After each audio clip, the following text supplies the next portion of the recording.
Zack, ja, mit der Posenrude hier richtig schön an der neuen Belaya. Und na klar, es klappt nach wie vor richtig, richtig gut. Ich habe immer eine Bolognese-Rude geschnappt und teste hier ein paar Köder.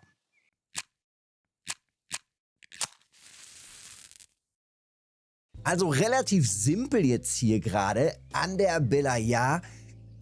Ja, da, wo man eigentlich nach wie vor immer wieder angelt. Also an der Seite, wo halt viel Strömung ist, wo eben auch Forellen und Äschen und Döbel sind. Also da teste ich gerade. Und ja, die ersten Äschen sind da.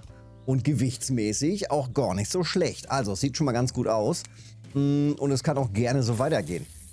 Von der Entfernung her ist das gar nicht so ganz weit. Ich würde sagen so um die 10 bis 15 Meter ungefähr. Ich habe jetzt hier natürlich keinen Clip und zack, dann kommt direkt der nächste. Und hier geht, ja, frequenzmäßig auch einiges. Also wirklich ein Brocken hier nach dem anderen. Dafür, dass das Setup eigentlich relativ groß ist. Also ich bin gar nicht mal so fein hier unterwegs. Wir gucken uns das gleich mal alles schön im Detail an. Und ich muss sagen, bisher bin ich da schon mal ganz zufrieden. Jetzt ist natürlich immer die Frage, Jetzt ist natürlich schon immer die Frage, bleibt das hier bei jedem Wetter oder ändert sich das natürlich dann auch je nach Wetter? Wahrscheinlich wird es sich ändern. Was ich zuletzt festgestellt hatte, vor dem Umbau von der Belaya, hatte ich auch schon immer mal wieder regelmäßig hier mit Pose gestanden. Hammer, sehr gut.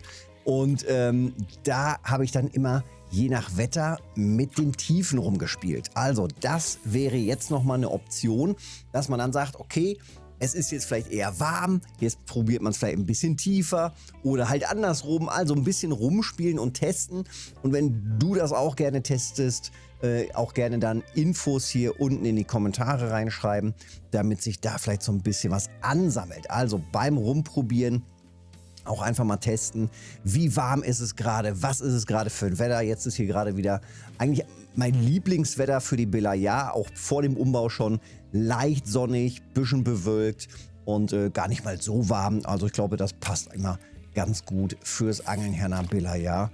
Und ja, jetzt zählt es natürlich auch noch zu testen, wie ist das hier auf der nach wie vor auf dieser Action-Seite und wie ist es dann eben auf der etwas langsameren Seite, denn auch das muss natürlich nochmal getestet werden. Jetzt, wo das Gewässer halt neu ist, hoffe ich doch mal, jetzt nach einigen Tagen oder Wochen, dass sich die Fische ihre Spots gefunden haben, gesucht haben und dann auch immer wieder vielleicht an speziellen Spots anzufinden sind.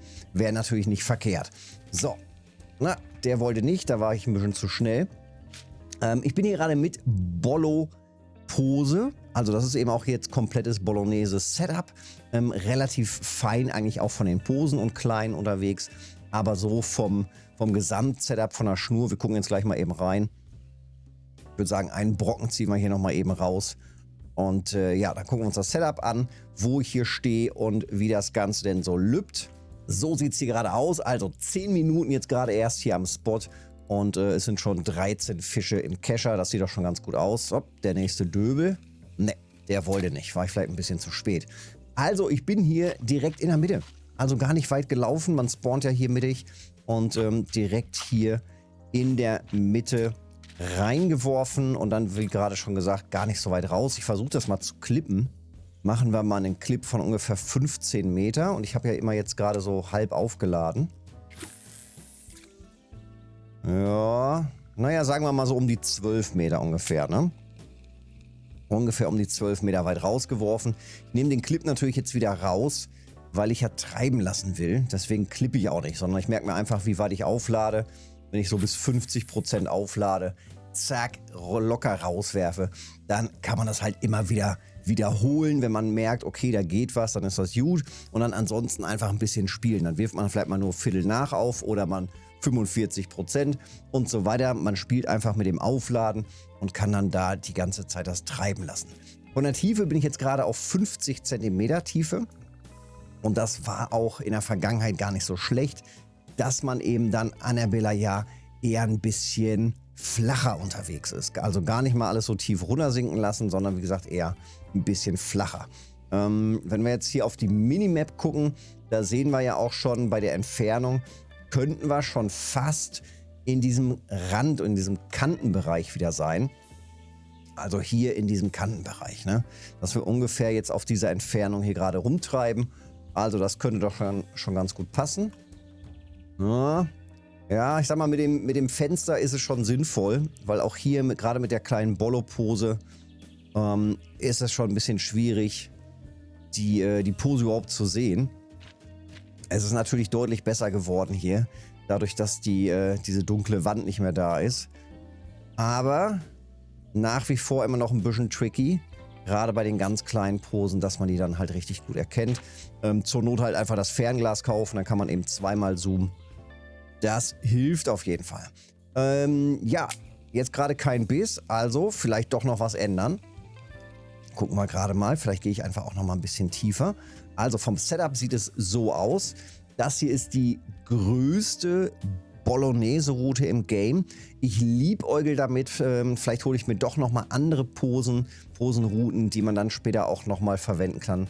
Vielleicht noch mal für einen Kupfersee auch. Muss ich noch mal gucken, bin ich mir noch nicht so ganz sicher. 6,9 Kilogramm Fluorocarbon komplett. Heißt also jetzt ohne Vorfach hier in dem Fall. Fluorocarbon einfach als Hauptschnur. Dementsprechend dann auch theoretisch als Vorfach. Wenn du hier mit einem kleineren Setup unterwegs bist und du verwendest vielleicht eine geflochtene Schnur als Hauptschnur, damit mehr Schnur auf deine Rolle drauf passt, dann natürlich auch Fluorocarbon als Vorfach wiederum verwenden, damit man eben hier ein schön maximal transparentes Vorfach eben hat. 6,9 Kilo ist, glaube ich, gar nicht verkehrt. Einserhaken ist, glaube ich, auch eine gute Idee. Deutlich kleiner würde ich gar nicht reingehen. Wir wollen ja hier auch die dicken Brocken haben.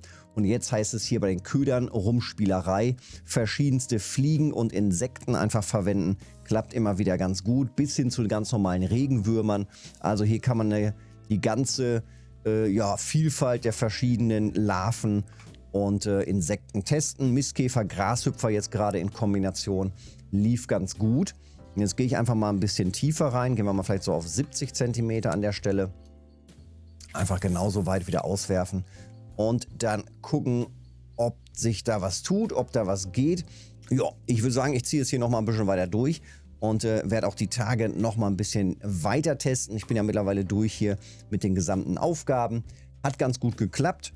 Fand ich dieses Jahr richtig schön. Also ganz entspannte Aufgaben. Wenige, die wirklich so eine Challenge waren. Das meiste hat einfach gut geklappt, so über Zeit. Zack. Guck mal hier, die arktische Esche auch noch. Na sehr gut. Also sämtliche Eschenarten hier. Alles schön auf der Pose. Ja, Vorteil jetzt hier bei der langen Bollo. Die ist einfach jetzt 8 Meter lang, das Teil. Also ein richtig langes Gerät. Und wir ziehen dann quasi den Fisch relativ schnell nach oben, wo der Fisch eben keinerlei oder so gut wie keine Kraft hat. Also in der horizontalen hat der Fisch natürlich die Kraft wegzuschwimmen, aber nach oben hin so gut wie keine Kraft. Und dementsprechend kriegen wir hier die Fische ziemlich schnell, auch wenn sie schwerer sind, ziemlich schnell eben nach oben hin rausgezogen. Das macht dann schon immer Bock. Man muss tatsächlich ein bisschen gucken. Das Teil ist einfach wahnsinnig lang. Gucken wir mal, kriegen wir das hier hingestellt. So. Und wir sind, glaube ich, immer noch über der Wasserkante hier. Also ein super langes Gerät hier mit 8 Meter. Muss man auch tatsächlich ein bisschen Handling üben. Ein bisschen gucken, wie man damit wirklich umgeht. Aber mit so ein bisschen Übung, zack, dann klappt das auch schon. Mal mehr, mal weniger. Bollo ist auf jeden Fall immer noch ein bisschen schwieriger als das Anschlagen auch mit der Matchroute, aber liegt auch in der Regel an den etwas langsameren Rollen, weil die halt von der Übersetzung meist nicht so schnell sind. Aber wie gesagt, wenn man eine nimmt ohne Begrenzung, durchaus nochmal eine Option. Ja, wie gesagt, also jetzt nochmal ein bisschen weiter rumtesten. Demnächst auch nochmal diesen flachen Bereich hier, beziehungsweise diesen stilllaufenden Bereich hier hinten auf der anderen Seite nochmal weiter durchtesten, ob sich hier was getan hat. Karpfen und Co. gibt es ja auch hier. Und auch das wäre natürlich spannend, ob wir hier in diesen Bereichen vielleicht nochmal schön was kriegen können. Ist ein bisschen anders umgebaut hier. Also man sieht hier zum einen diese Steine und so Sachen, was halt vorher alles nicht drin war. Auch hier mit den Ästen. Ich glaube, da gab es eine Stelle, die ähnlich war hier wie mit diesen Ästen, wo man immer die Flusskrebse hatte. Aber das ist jetzt hier alles ein bisschen anders aufgebaut. Und dementsprechend haben wir hier bestimmt auch noch einiges zum Absuchen, was wir vielleicht bisher noch gar nicht kennen. Also Attacke Vollgas, gehen wir mal schön rein jetzt im allfreitaglichen Wettangeln. Oha, auf ja, ins Belaya-Wettangeln sozusagen. Und dann machen wir mal hier so ein bisschen eine Testerei, was hier noch alles reingeht. Guck mal da, Döbel auch da. Ja, macht Bock. Ich ziehe jetzt hier noch mal ein bisschen weiter durch. So viel zu einem kurzen Ausschnitt hier vom Rumgeteste an der Belaya. Wenn es dir geholfen hat, Daumen da lassen, Kanal abonnieren nicht vergessen, hilft mir mega. Und dann sehen wir uns im nächsten Video oder mal im freitaglichen Wettangeln. Zum Beispiel hier an der Belaya. Petri, bis zum nächsten Mal.